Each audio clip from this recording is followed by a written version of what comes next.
पिछली वीडियो में दिखाया गया था कि फू चेन फू शाओ को लू अनान की सारी इन्फॉर्मेशन ला कर देता है और बताता है कि उस विलेजर गर्ल का पता चल चुका है जिसके पास तुम्हारा पेंडेंट है। दूसरी तरफ मैनेजर आती है तो लू वॉन उसे पेंडेंट दिखाकर कहती है कि मेरे हाथ में जो पेंडेंट है वो बहुत कीमती है जिसे हर कोई खरीदना चाहता है, सो इसे लेकर तुम मुझे ये नेकलेस दे दो।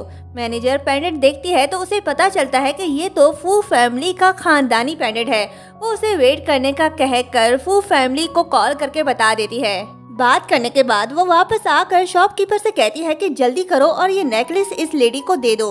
लू अनान शॉक्ड होकर सोचती है कि क्या ये पेंडेंट रियल है। नेकलेस लेने के बाद लू वॉन उसे पेंडेंट देने लगती है तो मैनेजर कहती है कि नहीं आप इसे अपने पास ही रखें और ये नेकलेस ऐसे ही ले जाएं। लू वॉन कहती है कि लू अनान अब मैं देखूं कैसे लड़ती हो तुम मुझसे। लू अनान मुंह बनाकर सोचने लगती है कि इतने साल बीत गए लेकिन ये बिल्कुल भी नहीं बदली।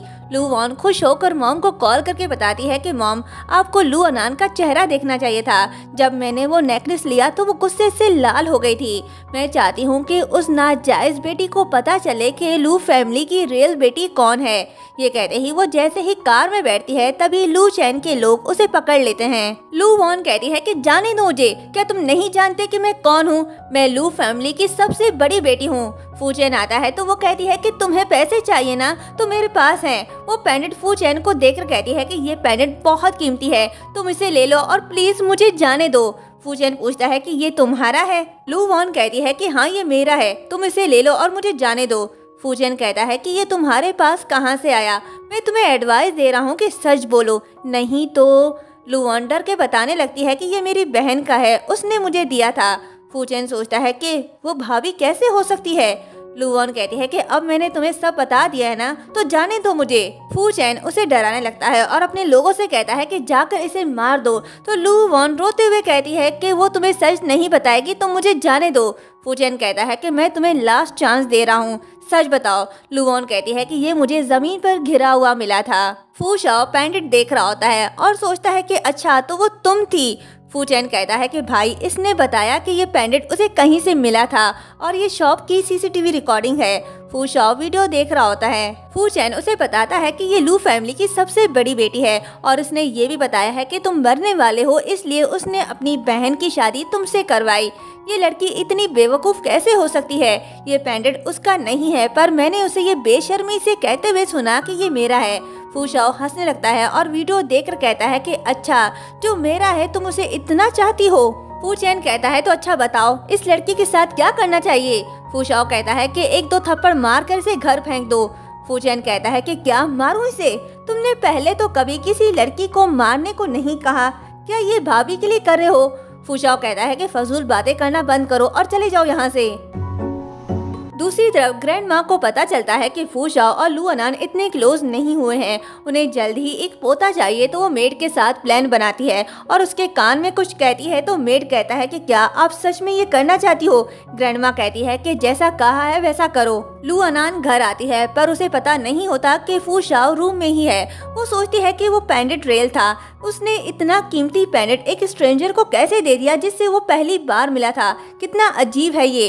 तभी फू शाओ कहता है कि तुम आज मॉल क्या करने गई थी? उसकी आवाज सुनकर लू अनान डर जाती है। फू शाओ उसके पास जाकर कहता है कि तुम्हें मेरी चीजें कुछ ज्यादा ही पसंद है। ये कहते ही उसे पेंडेंट दिखाता है तो लू अनान सोचती है कि ये पेंडेंट इसके पास क्या करा है, क्या ये वहाँ गया था? फू शाओ उसके क्लोज जाकर कहता है कि मैं चाह कर भी तुम्हें ये नहीं दूंगा। तभी ग्रैंड माँ आती है। फू शाओ पेंडेंट रख रहा होता है तो ग्रैंड माँ उससे छीन लेती है और कहती है कि ये हमारी फैमिली की विरासत है। लू अनान क्या तुम्हें ये पसंद है? अगर हाँ तो तुम अब फू फैमिली की बहू हो और अब से ये तुम्हारा है। लू अनान शॉक्ड होकर फू शाओ को देखने लगती है। फू शाओ कहता है कि ग्रैंड माँ ये मेरा है। ग्रैंड माँ कहती है तो क्या हुआ? लू अनान हमारी फैमिली की मेंबर है और तुम्हें इसके साथ अच्छे से बिहेव करना चाहिए, समझे? लू अनान बड़ी खुश होती है और फू शाओ को चिढ़ाने लगती है। तभी फू चैन आता है और ग्रैंड माँ के साथ मस्तियाँ करने लगता है। ग्रैंड माँ कहती है कि अगर फू शाओ तुम्हारे जैसा होता तो मेरा एक छोटा सा पोता होता। फू शाओ मुंह बनाने लगता है। उसके बाद सब मिलकर डिनर कर रहे होते हैं। फू चैन कहता है कि भाई ये पेंडेंट जो बचपन से ही तुमने अपने पास रखा हुआ था वो अब भाभी को कैसे दे दिया? फू शाओ कहता है कि अपना मुंह बंद करो और चुपचाप खाना खाओ। फूचेन कहता है कि फिक्र मत करो भाभी, जिसने तुम्हें हर्ट किया था भाई ऑलरेडी उस पर तुम्हारा गुस्सा निकाल चुके हैं। फू शाओ कहता है कि ऐसी कोई बात नहीं, मैं लोगों को दूसरे लोगों की चीजें चुराते देखना बर्दाश्त नहीं कर सकता। ग्रैंडमा कहती है कि क्या कोई है जो मेरी बहू को बुली कर रहा है, तो फू शाओ कहता है कि ग्रैंडमा आप फिक्र ना करें, मेरे और भाई के होते हुए कोई भी भाभी को बुली नहीं कर सकता। लुआनान रूम में आती है और सोचती है कि फू शाओ ने मेरे लिए उसे सबक सिखाया। ये सोच सोच कर वो खुश होने लगती है। तभी फू शाओ कहता है कि तुम किस बात पर इतना खुश हो रही हो। ये कहते ही वो उसे देखने लगता है और फिर अपने करीब कर लेता है। लुआनान शॉक्ड हो जाती है। फू शाओ कहता है कि एक तो तुम ऐसे कपड़े पहनकर मेरे सामने आई और अब दिखावा कर रही हो कि तुम्हें शर्म आ रही है। मुझे खुद की तरफ अट्रैक्ट करने की बड़ी कोशिश कर रही हो तुम। लुआनान उसे दूर करके सोचती है कि क्या कहा, मैं तुम्हें अपना बनाने की कोशिश कर रही हूँ। तुम एक डिग्निफाइड सीईओ हो, ये सेल्फिश होना छोड़ सकते हो। फू शाओ कहता है कि तुम जो चाहे कर लो, लेकिन मुझे अपने प्यार के जाल में नहीं फंसा सकती। वक्त आने पर मैं दादी को तुम्हारी असलियत बता दूंगा, फिर वो खुद हमारे डिवोर्स के लिए रेडी हो जाएंगी। तभी बाहर से मेड कहता है कि यंग मास्टर ग्रैंड माँ की तबीयत ठीक नहीं है, वो अचानक से बेहोश हो गई हैं, जल्दी जाएं उनके पास। ये सुनकर फू शाओ कहता है कि इस तरह तुम ग्रैंड माँ का ख्याल रख रही हो। ये कहते ही वो उनके पास जा रहा होता है। लुआनान सोचती है कि ऐसा कैसे हो सकता है, मैंने उनके पल्स चेक किए थे, वो तो बिल्कुल नॉर्मल थी। ये कहते ही वो भी ग्रैंड माँ के पास जाती है। मेड उसे दूसरे रूम में ले आता है तो फू शाओ कहता है कि ये ग्रैंड माँ का तो रूम नहीं है। मेड कहता है कि आपको ढूंढते हुए वो यहाँ आई थी और बेहोश हो गई।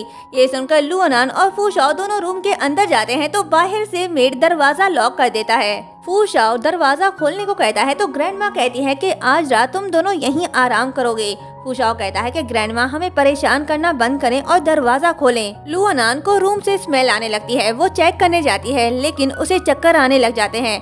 लुआनान को फील होता है कि ये तो कोई नशीली पॉइजन है। वो सोचती है कि ग्रैंड माँ ने हमें जानबूझकर यहाँ लॉक किया है। लुआनान पॉइजन ढूंढने लगती है, उसे वो मिल भी जाता है। वो उसे बंद करने लगती है तभी फू शाओ आता है और उसे अपनी तरफ खींचता है, जिस वजह से दोनों बेड पर गिर जाते हैं।